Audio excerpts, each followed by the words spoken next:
Shalom, saudara-saudara yang dikasihi Tuhan Yesus Kristus. Salam sejahtera buat saudara semua dimanapun saudara berada. Damai sejahtera dan sukacita oleh Roh Kudus melimpah senantiasa dalam hati dan kehidupan saudara semua. Pada saat ini kita akan merenungkan tentang pengetahuan dan hikmat. Apa itu pengetahuan dan apa itu hikmat? Dalam Amsal pasal 1 ayat 7 tertulis, "Takut akan Tuhan adalah permulaan pengetahuan, tetapi orang bodoh menghina hikmat dan didikan." Dalam Mazmur 111 ayat 10 tertulis, "Permulaan hikmat adalah takut akan Tuhan.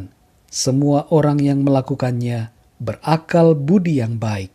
Puji-pujian kepadanya tetap untuk selamanya." Saudara yang dikasihi Tuhan, dalam dua ayat ini tertulis bahwa takut akan Tuhan adalah permulaan hikmat dan juga permulaan pengetahuan. Apabila kita ingin memiliki pengetahuan dan juga hikmat, maka yang harus kita lakukan adalah takut akan Tuhan. Pengetahuan adalah kemampuan untuk mengerti dan mengetahui sesuatu yang merupakan misteri, tersembunyi, sesuatu yang tidak diketahui, bahkan sesuatu yang belum terjadi di masa kini. Ada pengetahuan yang umum, ada juga karunia pengetahuan.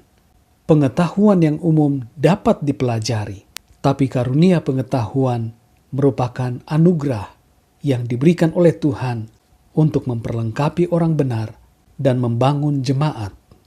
Hikmat adalah kemampuan untuk memahami sesuatu, memaknai sebuah pengetahuan, dan mengambil sikap yang perlu sebagai manfaat dari apa yang diketahui. Ada hikmat yang umum dan juga ada karunia hikmat. Perlu kita sadari bahwa hikmat yang umum bisa kita pelajari, tetapi karunia hikmat merupakan anugerah dari Tuhan yang diberikan untuk orang-orang benar dan untuk membangun jemaat. Contoh pengetahuan yang umum misalnya yang sederhana adalah setiap orang dilahirkan oleh seorang ibu. Kita memiliki pengetahuan ini bahwa kita dilahirkan dari ibu kita. Apa hikmatnya, saudara? Hikmatnya adalah bahwa kita harus menghormati ibu kita, harus menghargai dia. Demikianlah contoh sederhana dari pengetahuan yang umum dan hikmat yang umum.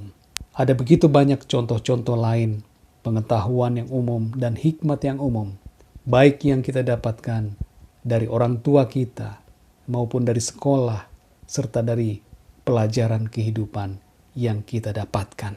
Pada dasarnya, pengetahuan yang umum dan hikmat yang umum itu juga berasal dari Tuhan.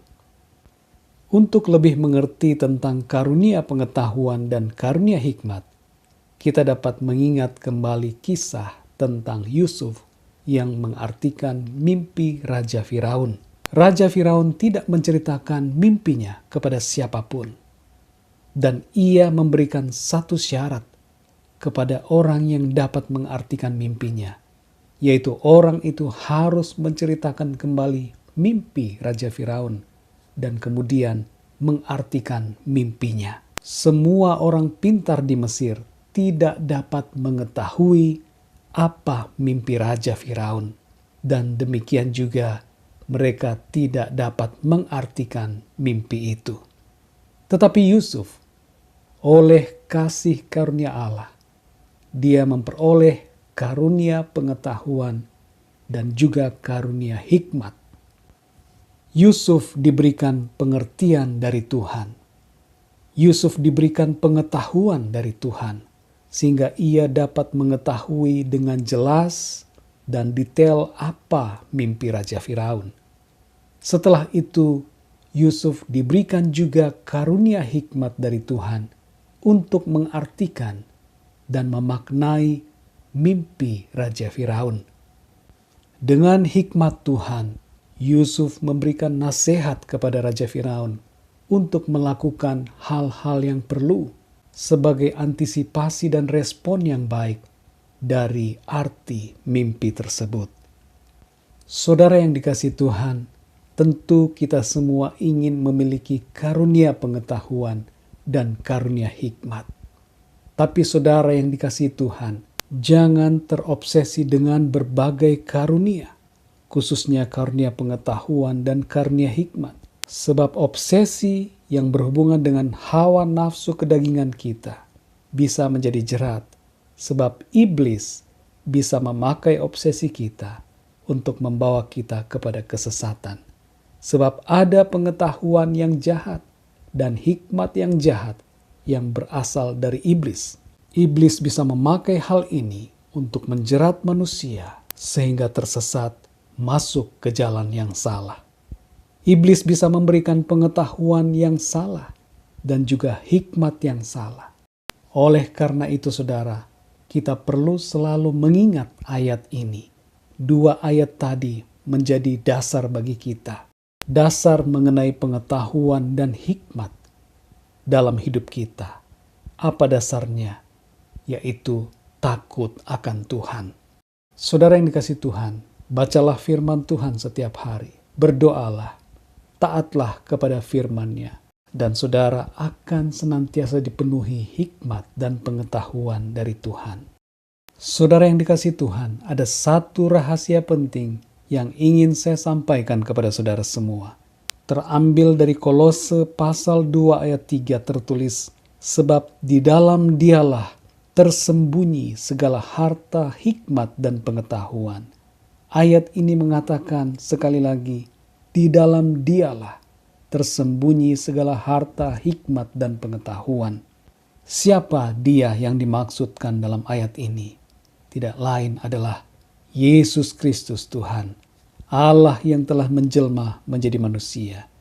Di dalam Dialah, yaitu di dalam Yesus Kristus Tuhan, tersembunyi segala harta, hikmat, dan pengetahuan. Oleh karena itu saudara, jika saudara merindukan, memiliki pengetahuan dan hikmat untuk menjalani kehidupan saudara, ingatlah firman Tuhan ini, bahwa di dalam Yesus Kristus tersembunyi segala harta, hikmat, dan pengetahuan. Yesus Kristuslah sumber hikmat dan pengetahuan, sebab Dia adalah Sang Firman, dan Dia adalah Allah sendiri.